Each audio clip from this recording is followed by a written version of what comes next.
Here we go. Hello, everyone. Happy Wednesday. Happy first DW Consulting Solutions webinar of the month. My name is Davy Gabbard, and I am the proud Vice President of Operations at DW Consulting Solutions. My partner in crime is the original OG, the DW of DW Consulting, Debbie Weems, and today we'll be sharing what we're really excited to share, a lot of new things that have been added to LinkedIn, and looking at the job seeking process and some workarounds and some great tips and hints on how you can get your profile optimized and ready to be found by the right hiring managers and HR folks as you are kicking off your job search. Okay. We always like to start with the DW Consulting Solutions model, just for any new participants that we have, so they can understand kind of our headspace around networking and using LinkedIn to do that. We base all of our training on the know, like, and trust philosophy. You do business with people that you know, like, and trust. And so it's important that your LinkedIn profile begins to edify you and kick off that process as your online presence. The first most important step is a complete and optimized profile, and we'll be covering a lot of that today for job seekers. You never get a second chance to make a first impression. The second step has slightly changed for us. Many of you that know the model would say extend invitations 3 to 5 a day and personalize all of them because they're more likely to be accepted. LinkedIn, if you are a person that extends personalized invitations on the regular, has changed that rule. And if you're a free basic member like me, you only get 5 personalized invitations a month. There are some workarounds for that. Oh, that's up to 10 now. Okay. A month. So it's important that you're judicious about that, but also we've got some workarounds so that you can introduce yourself before making what will be a cold invitation to connect. And don't pitch out of the gate. Don't pitch on cold. Don't pitch. Solve problems. Okay. And engage in a way that brings value so that you're seen as a subject matter expert. So then when someone on LinkedIn needs you, your goods or services, you're top of mind because of your expertise, and that they know you and they like you and they trust you. Okay. So let's kick off some of the profile tips that we're going to share with you today related to your profile, specifically inside the lens of how we want you to be seen as a job seeker. Okay, so keep in mind these tips are specific to job seekers. They're not bad ideas for all of us, but specific to job seekers. First and foremost, you need a headshot. You need a really good headshot that looks like you and that is current. Okay, not a pre-pandemic headshot. Okay. And there's new functionality inside of LinkedIn now where you can add that, you can take the picture while you're inside the functionality inside of LinkedIn, as opposed to uploading a shot that you have saved on your computer. So when you go to the headshot field, you can add photo. There's an option now that says use camera. So you can actually use your computer camera or your phone camera to take that picture right then and there. No car selfies, please. Try to use good lighting. This is your first impression and the single most important piece of visual real estate on your profile. Okay. And smile. Next, your about section. LinkedIn's research indicates that people will read that whole about section. I know a lot of folks think, I don't read it. Why would anyone else? But people do, especially hiring managers and HR professionals. You get 2,600 characters to tell your story. And it should be told by you in your tone of voice, from your point of view, in your language, the way you would say it to me. So, Debbie, tell me a little bit about yourself. How did you end up getting into LinkedIn coaching? Boom, that's her about section. Okay. How her career has evolved and why she loves what she does, why she's good at it, and why you should hire us. Okay. Always in the first person, please. And if you're going to include contact information, we have found, because of AI and screen scraping software and lots of lead generation software, they are able to pull contact information out of the texts on all the text fields on profiles now. So if you are concerned about getting unsolicited phone calls, particularly, we suggest you don't put your phone number in your about section. If you do want to include your phone number, we suggest you do that in your background image as kind of a billboard / business card, and we can help you with that also. The next thing is industry, and this is really important. There's a whole new functionality called market value filter. Debbie's going to get into that a little bit more, but it's important that if you want to be found industry is one of the first search criteria that a recruiter is going to filter for profiles on. It's important you go back and look at this, because I just double checked mine today to square up the functionality for the training. And because I have multiple streams of income and multiple professional endeavors, one of those being performing arts, in addition to coaching and training, my industry had changed because of an entry I made about a recent ensemble I joined. And it changed without me knowing it, my profiles industry to performing arts. So please, even if you haven't made a change, go in and check out that industry so you know the right recruiters are going to find you. It's a pull down menu, just start typing and what you do or the role that you have or the industry that you're in, and a pull down menu of options are going to be displayed for you. Use those options. Don't try to be clever. Okay, that option is the second thing after industry that's going to start driving the recruitment search process. So it's important that you tidy that up for sure. Okay. Let's move on. ID verification. Most of you, I'm sure, have seen the little blue check mark next to profiles. That means that person on LinkedIn has completed the ID verification process. And in the age of AI, we know that there are a lot of fake profiles and a lot of fake content that's being created. So it's important that you verify that you are indeed who you are.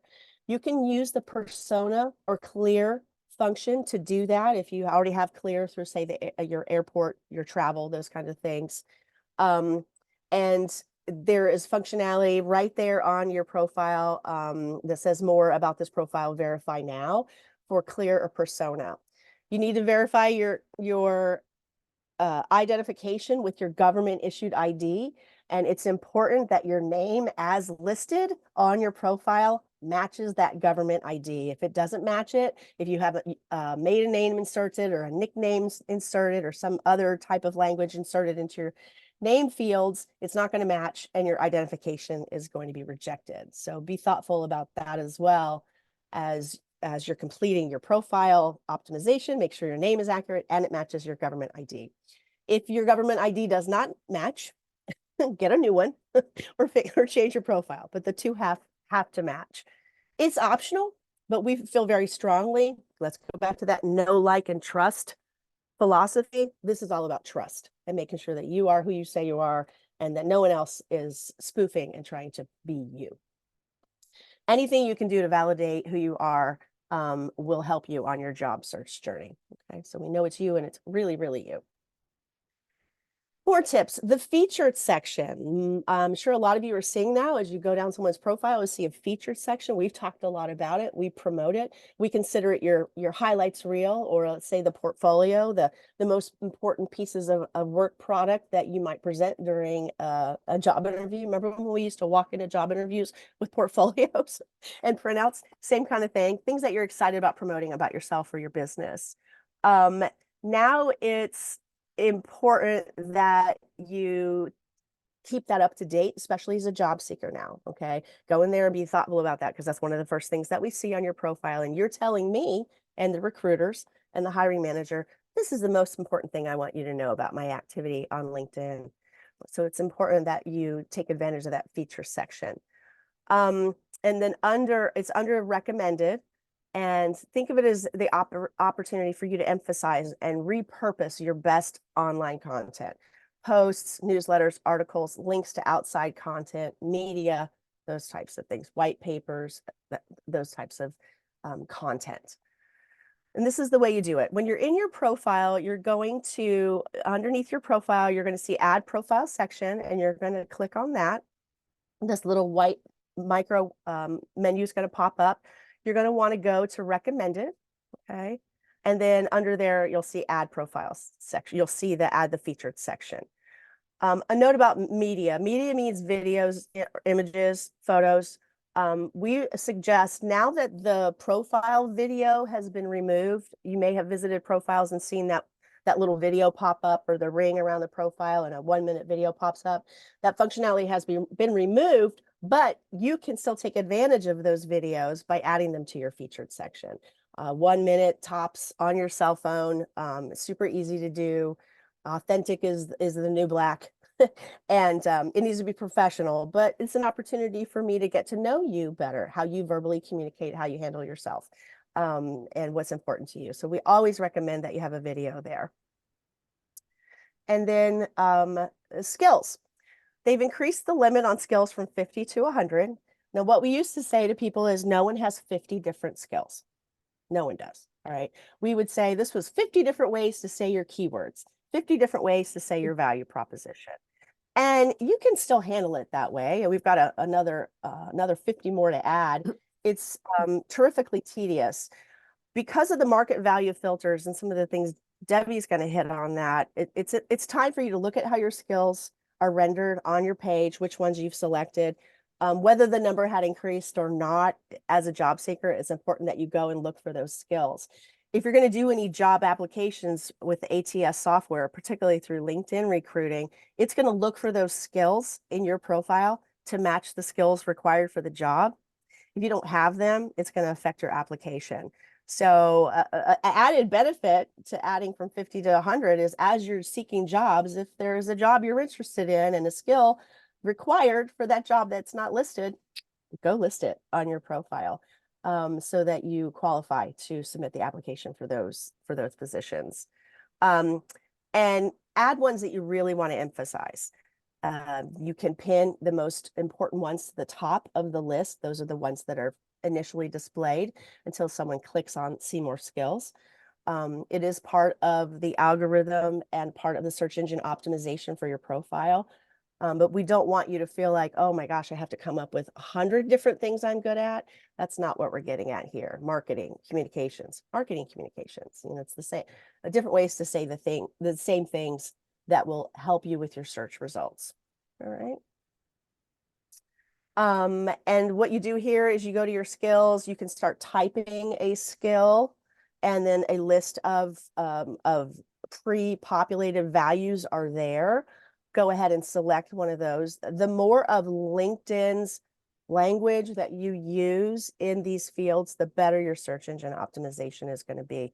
What we're seeing is they're really trying to, I think, optimize keywords for a lot of us for the searchability of our profiles, so that recruiters can find who they're looking for more simply. So for job seekers, it's really important that you don't get too clever with any of these words, and you really go with the industry words and with the words that the recruiter is going to use. Okay. All right. Recommendations. All right. We feel very strongly about giving to receive and working for people that recognize and appreciate one another. And so recommendations are a great way to do that. When I'm looking at a profile, I scroll down all the way to the recommendations because I want to know, is this person a giver or a taker? Quite honestly, the best way to get a recommendation is to give a recommendation. And it's okay to ask for recommendations. And as a job seeker, now more important than ever. Do you remember the good old days when you filled out a job application and it said additional references upon request? That's basically what these recommendations are. You can ask people to make changes if there's a typo or it doesn't quite articulate the way you want to. You can add them, you can remove them, you can sort the order of them. Make sure you're getting your best recommendations at the top so that those are seen more quickly, and make sure you keep them fresh. Give to get is the best strategy that we recommend for that. And then the jobs tab, be certain to check the interview prep. On the left margin of the job tab, there's you can practice virtual interviewing with AI assisted feedback.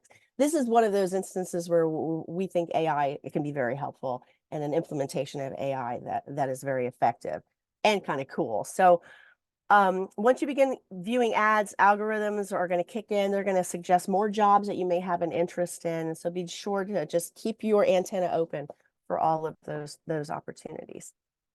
And then the turn search alert on. You can create a search for a job search and you can save it. Know that when you save it, it doesn't save all of your drilled down filters. It saves the high level filters. So if you've drilled down very, very far in your search results and you save it and you go back to those search results again, you're not going to see that drill down. It's frustrating. It's probably not the most user-friendly thing that they've done, but it is what it is. So, don't hate the player, hate the game. Learn how to use, LinkedIn's idiosyncrasies to your advantage. And just remember all of your drill down filters are not going to be saved, but that's not a reason to not turn on the search alerts. I turn them on. I have them turned on. Debbie and I just test functionality. I have search alerts out there. I get them regularly in my email and in my notifications for um, coaching positions for ensembles and those types of things that I do. Um, and it works. All right. And then LinkedIn pages. If you are applying for a job or interested in a job at a specific employer, go to their company page, their LinkedIn page, and follow them so that you're seeing things that are that company is putting out. Engage with that content, get yourself on their radar screen. And then underneath that, underneath the about section on the LinkedIn page is an I'm interested option. If that company is using that level of service from LinkedIn for their recruiting processes, they'll have an I'm interested button. And that's a way for you to let their HR department know right away, I'm interested in working for your company. That's really new and actually pretty exciting to way to to nibble around the edges and get yourself in front of hiring managers. So, all right, at this point, I'm going to hand it over to Debbie. And Debbie, where are we at here? We're almost at the end. There we go. Oh gosh, No, I ran right through it, didn't you went right to number 7. So I think we're on resources. Okay. Fantastic. So let's talk a little bit about that. Debbie is part of a cohort of amazing coaches worldwide that share information freely and shamelessly to help us all do a better job coaching. And it's an amazing group of people. Debbie, can you tell us about your best recommendations for the resources on LinkedIn? Of course. So we intentionally connect with other LinkedIn coaches around the world if they have the same mindset that we have. And believe it or not, we all don't have the same mindset, but we're connected to probably 30 to 35 other LinkedIn coaches, advisors, experts, whatever they call themselves, people that are trying to help individuals and companies do better with LinkedIn. And here's the big difference between all those other ones that we don't connect with. Many of them treat LinkedIn as a numbers game. And they are advising people to connect with anyone, anywhere, anytime. Those are lions, LinkedIn Open Networkers. LinkedIn does not endorse that acronym. And I think a member made it up a long time ago. And they have huge networks. The challenge there is that we like to be able to teach our clients how to leverage their networks. And that means taking advantage of the mutual connections you have with a potential client or a potential hire if you're in recruiting. It just depends on how you connect to begin with. So square one for us, you have to, for me to accept an invitation from a stranger, which I often do, if they meet our criteria, I want to know who are they, where are they, what do they do, might they be connected to someone else that I need to be connected to, and is there value? And that's the big word in bold red letters. There has to be value with everybody that we connect with, because that way you can introduce them to other people later and vice versa. And we do that a lot. When someone invests in our training, I'm happy to open my network of 15,000 plus first level members and let them search and drill it down and find a few people that I can introduce them to. I love doing that. I do it with clients. I don't open my network otherwise. So, you'll go to my profile, and if people have properly reviewed their privacy controls, which we do first with everybody, you're not going to be able to mine their list. Now, LinkedIn's default is to let you go to anybody's profile and look at their 500 plus, for instance. If they have over 500 connections, you'll usually see that at the top, underneath their headline and location. If it's a blue link, you can click it and go through all the people that they're connected to. We're not advocates of that. we think it's a professional courtesy to shield your list. You worked hard to get those connections for one thing. But when we started corporate coaching a while back, I have a lot of CEOs now in my network, which I worked hard to get those people and their business, and I respect their privacy. So we shield the list so that the only people you're going to see when you come to my profile or Davies is members that you have in common, and that's a good thing because that's one of the vetting criteria for judging whether you should say yes or no to a total stranger. If you go to their profile to see who they are, what they do, and all that, if they are, if there's a, LinkedIn will always show you the mutual connections and go through that list. And if there's trusted connections in there, that's a plus to say yes to a total stranger. And I always use that old phrase, birds of a feather flock together. So, I'm very trusting that way. Um, so anyway, that said, Kelly Merbler comes up first for me. She's local. We have a great story. She very quickly, I'll tell you, she got burned out with a six-figure job in HR, of all things. And ultimately, she started following, and she's a mentee, and she is certified John Maxwell trainer, and she's also a certified Clifton Strengths trainer as well. And she's terrific with what she does. And we've watched each other grow our businesses. She left her job, her corporate job that she had for I think almost 20 years.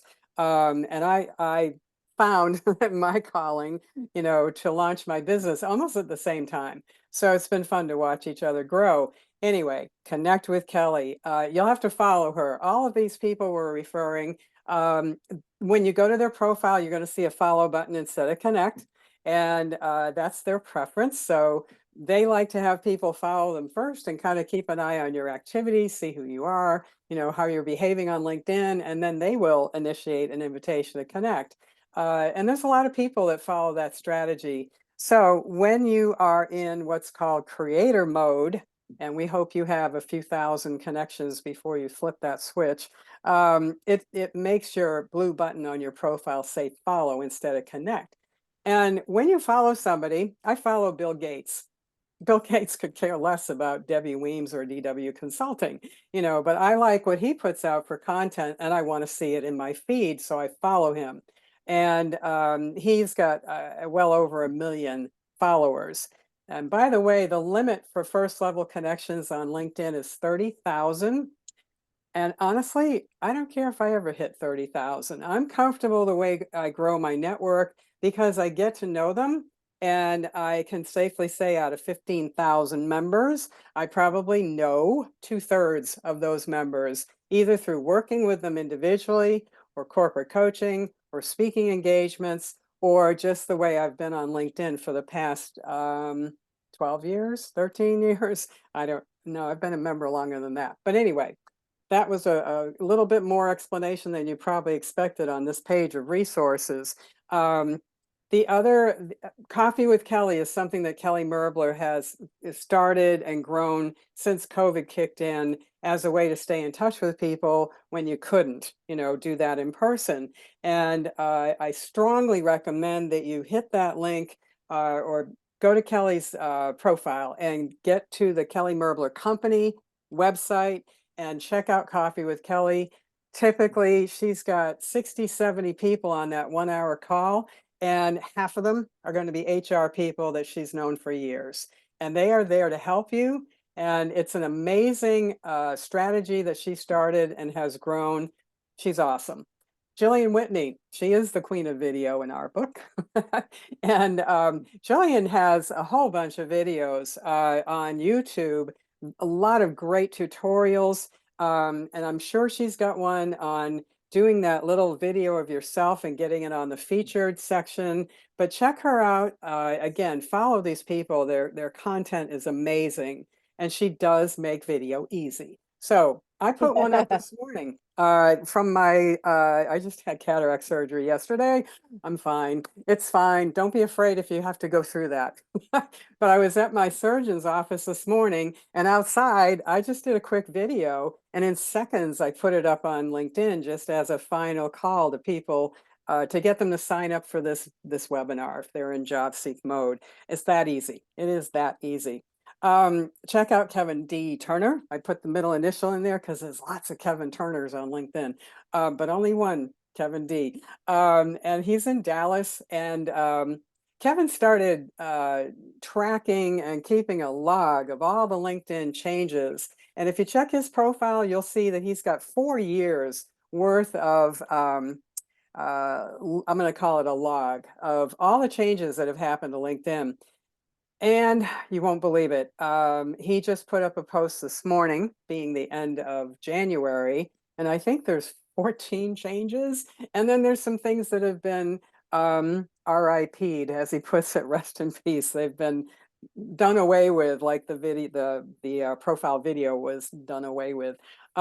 Kevin's great. He keeps everybody on track of what's new on LinkedIn, and a lot of it is back end stuff that may not concern you. In our newsletter every month, we try to put things that we think are going to affect most of our audience that they'd have an interest in. But again, Kevin and Jeff Young, they have both been on LinkedIn for a very, very long time, like first 100,000 people that came into the platform way back when. LinkedIn's going to be 21 years old in May, by the way, and they hit 1 billion members in November. That's a B, billion. We know there's a lot of fake profiles, tons of them, probably a few million of them. And that's all the more reason to do everything you can to validate your profile and show people you are real, you're human, and you should be connected with and grow a relationship. Highly recommend watching the particular, I think, yeah, 35 minutes. Most of the live events and audio events that are done on LinkedIn are 30, 35 minutes. Jillian, again, she's an ace at what she does, and she puts out these live videos every week. And she frequently has Jeff Young and Kevin as a guest because they are both just awesome at giving everybody the latest and greatest. But that particular recording, 5 of the biggest LinkedIn profile mistakes, is a good one to watch because it does explain market value and how you should kind of take another look at your titles, your skills, and Davey mentioned the industry location is also in there. So take a look at that particular recording. And Jeff Young, Jeff and I have been connected for a while. He's up in Davies neck of the woods. He's in Columbus. And he's the one that discovered the use camera option, which used to be just on desktop and now it's on mobile as well. So you can just take a quick picture if you don't have one to suffice, until a better one comes along. But these are some of my favorite people on LinkedIn. I have many more, and I apologize. I don't want to offend anybody that I didn't mention, but we'd be on for another half hour if I did that. There is a special event coming up in March. I will help John Esperian in the UK promote. Oh gosh, the name of the event just went right out of my senior brain. He's got almost 200 people attending in Europe, and Kevin Turner and Jillian Whitney are 2 of the speakers that are flying over there for this one-day event. And John Esperian, Esperian, he is in the UK. So if you look him up on LinkedIn and at his activity, and I know Kevin and Jillian are advertising it as well under their activity, but you can actually get in on that and get the recordings of 20 some, a lot of speakers. I don't remember exactly how many, but Jillian and Kevin are from the US, so that's really special. And I could go on forever, and I'm going to take a really quick look at the chat because I see some red numbers there. And yeah, so we have a couple great questions. One in particular, with respect to the government ID, Debbie, what if your government ID has a middle initial on it, but your profile doesn't? So middle initial is easy to add after your first name on LinkedIn. In the first name field, that middle, there is a provision And if you look at my profile, you'll see I've got my phonetic pronunciation in the middle between my first and last. That middle field was intended for maiden names, so that women who go through different changes, if people know them by their maiden name, they can include that in their profile. But a middle initial should go after the first name in the first name field. Please don't put anything in the last name field unless you want to include earned designations. And that's the way LinkedIn spells it out on their user agreement. If you've earned an MBA, if you've earned a certified mortgage banker or a CMB or a PhD, it's an earned designation. Those are okay to put after your last name, but please don't include a phone number or a website in that last name field. They do not want to see that. It's actually a violation of the user agreement. And I know there's a couple more questions here. So just folks sharing information and just sharing, that there's job changes coming. Pamela shared with us that her company's going through a merger and acquisition. They're all waiting on the decisions on their employment. So she's going to share that with us. Lots of love for Kelly also. Let me answer Murray, because I've known Murray for years. He asked what's happened to LinkedIn Local. Fancy, you should ask that. John Morgan, Marcio, oh my gosh, I'm so bad with names. John Marcio and I are having an initial call. We're just waiting on Marcio to pick a date when I'm not on an airplane in February. We are getting one together, hopefully going to be at the end of March. So keep your ears peeled and your eyes peeled. I will be the first one to get it out there, but we are working on getting another one together, hopefully up towards the West Palm area for a change. LinkedIn Local, they're great events geared to appease LinkedIn members to come in person and meet their LinkedIn connections in real life. So it's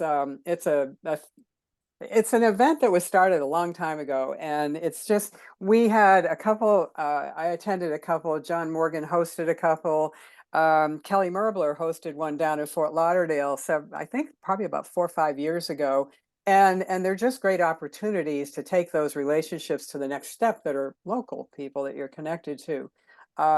If you follow the LinkedIn branding, then you'll get a pat on the back from LinkedIn. If you do the event properly, there are definite stipulations that will be followed. I'm happy to say that I'm going to be heading up the next one. So the branding will be in place for LinkedIn, and the play out of the event is going to be very much what they desire. It's really not designed to be a speaker's showcase type thing. Anyway, keep your eyes open for that. And what else do we have, Davey? Anything? Just lots of positive feedback. Thank you, Mia guys. asked, Mia, you ask, is it important to get verified? Don't go by my legal name on LinkedIn or anywhere else, really, except my license. I would still get the security check. It's a security shield with a green check mark in it. I would still go after it. Even listen, I put my WEEMZ pronunciation in that maiden name field after I got, the ID verification. We've run into a number of people that have something different in that middle name or maiden name field. Take it out. You just got to match whatever government ID you're using. You just have to match that name long enough to get that ID shield. And I'd wait a day or two, just because that seems to work better than trying to switch it immediately after you get that ID verification. But I think it's important to try to get it. So you can get verified and then go back and amend your name to what you use. Yes. Right? Okay. Yeah. So good As far as I question. know. Good. All right, so I think that's the last of our questions. Wow, great feedback. We are so appreciative of our community. We've gone a little long, but the couple slides at the end are just like, get in touch with us. Let's connect. Let's get connected on LinkedIn, follow us on our other social media platforms, subscribe to our newsletter, we downloads, all the things. And book your profile review. If you haven't done one ever, or if you haven't done one in a while, let's do that. And particularly if you're in job seeking mode, now more than ever, it's time to tune up your profile, right, Debbie? Absolutely. Mia, we'll see you in Orlando. Yeah, yay, great, good stuff. And this is our contact information. And just a brief note, we usually do have ASL interpretation on the webinars. Unfortunately, Beth Wagmeister has been under the weather. And so if everyone could send positive vibes her way, we would appreciate that. We did have the subtitles today, and our follow-up email will have the link to the video with captions as well. So we always follow up with the content if you've registered. And there are going to be some really great handouts for job seekers, some of our reference documents included this time too. So take a look at that PDF that I'm going to email you, as well as the link to the video, because there's some good stuff in there. Thanks, everybody. All right. Have a great rest of your day, rest of your month, and happy February.